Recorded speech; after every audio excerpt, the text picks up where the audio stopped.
तो Nipah virus को लेकर एक तरफ प्रशासन ने एडवाइजरी जारी कर रखी है, तो दूसरी तरफ राजधानी के गोविंद देव मंदिर में पेड़ों पर चमगादड़ बड़ी तादाद में बैठे नजर आते हैं और इन चमगादड़ों की रोकथाम को लेकर अभी प्रशासन ने कोई कदम नहीं उठाया है। और ऐसे में अगर इनसे कोई वायरस फैल जाता है तो लोगों की जान मुश्किल में फंस सकती है। वहीं यहाँ का जायजा लिया हमारे संवाददाता अमरदीप शर्मा ने।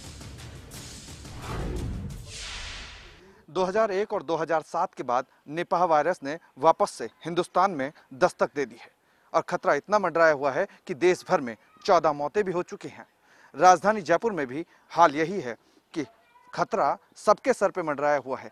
तस्वीरें आप देख सकते हैं कि निपाह वायरस जिसकी वजह से होता है वो है चमगादड़, और ये राजधानी की तस्वीर है जहां चमगादड़ इतनी भारी मात्रा में और इतने बड़े हैं कि कभी भी कोई भी वायरस की चपेट में तो आ सकता है, लेकिन प्रशासन है कि बेखबर है।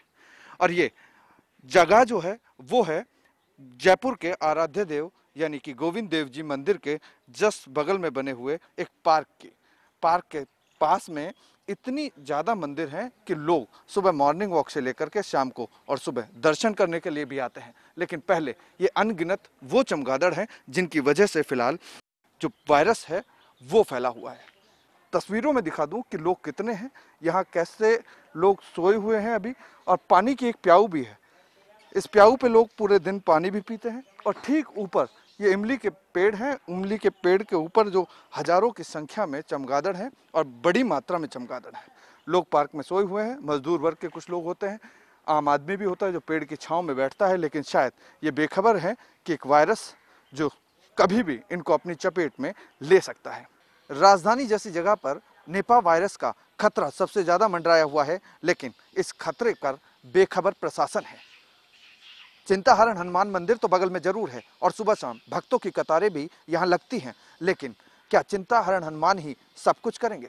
क्या प्रशासन सिर्फ हनुमान जी के भरोसे रहेगा या फिर इस खतरे को टालने की कोशिश भी करेगा? अगर वक्त रहते ये खतरा नहीं टला तो यकीन मानिए कि कुछ भी बड़ा हादसा होने की कारगुजारी पर अभी फिलहाल राजधानी है।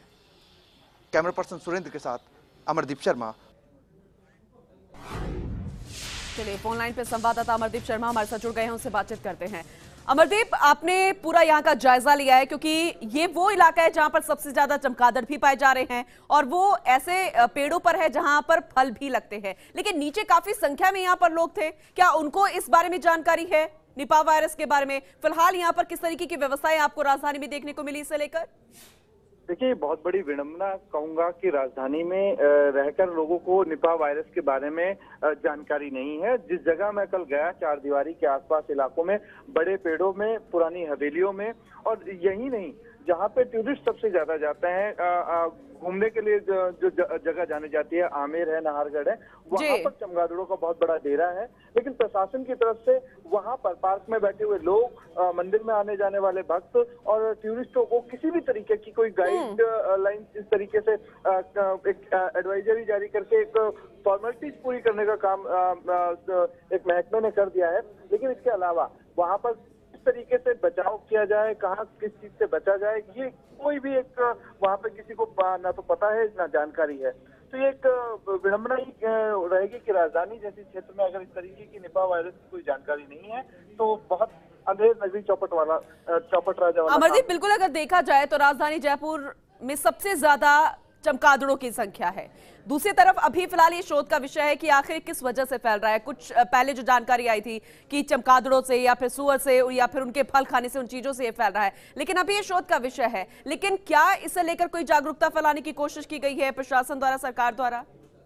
देखिए, जागरूकता नहीं फैलाई गई, ये सबसे बड़ा विषय है कि अगर जागरूकता फैलाई गई होती तो शायद जो लोग चलिए अमरदीप, मैं आपको फिलहाल रोकना चाहूंगी, आपसे जवाब लूंगी। खुद डॉक्टर रमन शर्मा जी हमारे साथ जुड़ गए हैं SMS अस्पताल से, उनसे बातचीत करते हैं। रमन जी, स्वागत है आपका फर्स्ट इंडिया में।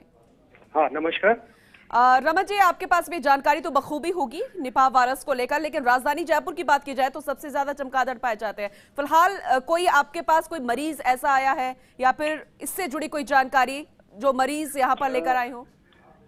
नहीं, अभी तो सिर्फ एडवाइजरी जारी की गई है और इस तरह का कोई मरीज नहीं आया है, क्योंकि मरीज आते ही उसके लक्षण उसको कंफर्म करने चाहिए कि भाई इस तरह से निपाह वायरस इसमें अफेक्ट हो सकता है। तो हम उसमें क्लासिफाई कर लेते हैं सस्पेक्टेड केस है या प्रोबेबल केस है या कंफर्म केस है। तो प्रोबेबल केस जो होगा वो कि उस एरिया से आया हुआ हो जहां पर कि ये फैला हुआ है, बिकॉज ये लिमिटेड पॉकेटेड डिजीज है, हर जगह नहीं फैलती है। ठीक है, तो केरला से जैसे कोई लेकिन अलर्ट यहाँ पर जारी हो गया। अगर पूरे राजस्थान की बात करें तो राजस्थान में सबसे ज्यादा राजधानी जयपुर में ही चमगादड़ पाए जाते हैं। वैसे देखा जाए तो आपको क्या लगता है इस वायरस से जयपुर जो है कितना फिलहाल बचा हुआ है, कितनी समस्या जयपुर के लिए हो सकती है, आपको क्या लगता है? निपा वायरस को एक्टिव रहने के लिए सिर्फ चमगादड़ ही जरूरी नहीं है, चमगादड़, पिग्स और अफेक्टेड एरिया भी चाहिएगा। ठीक है। यहाँ यूजुअली जो इंडिया में पाया गया है ना वो बांग्लादेश के आसपास का एरिया है और थोड़ा सा इस बार केरला में कुछ पोर्शन अफेक्ट हुआ है। तो सिर्फ चमगादड़ होने से नहीं होगा। ठीक है रमन जी, एक लाइन में जवाब दीजिएगा, क्या जयपुर में यहाँ पर जयपुर वासियों को डरने की जरूरत है या फिर नहीं है? बिल्कुल नहीं, अभी कोई पैनिक की जरूरत नहीं है, बट अलर्ट रहने की जरूरत है। देखिए, पैनिक की जरूरत नहीं है, बट अलर्ट रहना स्वास्थ्य विभाग को भी रहना चाहिए और सब डॉक्टरों को अलर्ट रहना चाहिए, क्योंकि केरला वगैरह आसपास से कुछ लोग अगर आ रहे हैं। शुक्रिया रमन जी तमाम यहाँ पर जानकारी देने के लिए। संवाददाता अमरदीप हमारे साथ लगातार जुड़े हुए हैं। अमरदीप, सुना आपने यहाँ पर डॉक्टर रमन शर्मा ने कहा है कि फिलहाल डरने की जरूरत नहीं है, लेकिन अगर सियासी दौर की बात करें तो 2016 का वक्त था जब मंत्री यहाँ पर चमगादड़ों से डरते थे, लेकिन फिलहाल क्या जयपुर के लोगों को डरने की जरूरत नहीं है? क्या मंत्री अब यहाँ पर सतर्कता दिखाते हुए नजर आ रहे हैं? देखिए, बिल्कुल, जब आपने एक एडवाइजरी प्रॉपर इस प्रदेश में राज्य भर में जारी कर दी है, उसके बाद और इससे पहले 2001 और 2007 में आपके पास ये वायरस यहाँ फैल चुका है, मौतें बहुत हो चुकी थी, देश भर में 14 मौतें हो चुकी हैं। तो एक एहतियात बरतने के लिए जागरूकता अभियान चलाना चाहिए था, जो कि नहीं चला। बिल्कुल, में इस तरीके क्योंकि किसी भी वायरस के यहाँ पर आने का इंतजार नहीं किया जाना चाहिए और इसीलिए यहाँ पर जागरूकता फैलाने की फिलहाल सरकार को कोशिश की जानी चाहिए। बहुत बहुत शुक्रिया अमरदीप तमाम जानकारी देने के लिए। चलिए, आज की खबर में आज के लिए बस इतना ही। चलते चलते देखते हैं टेढ़ी नजर। नमस्कार।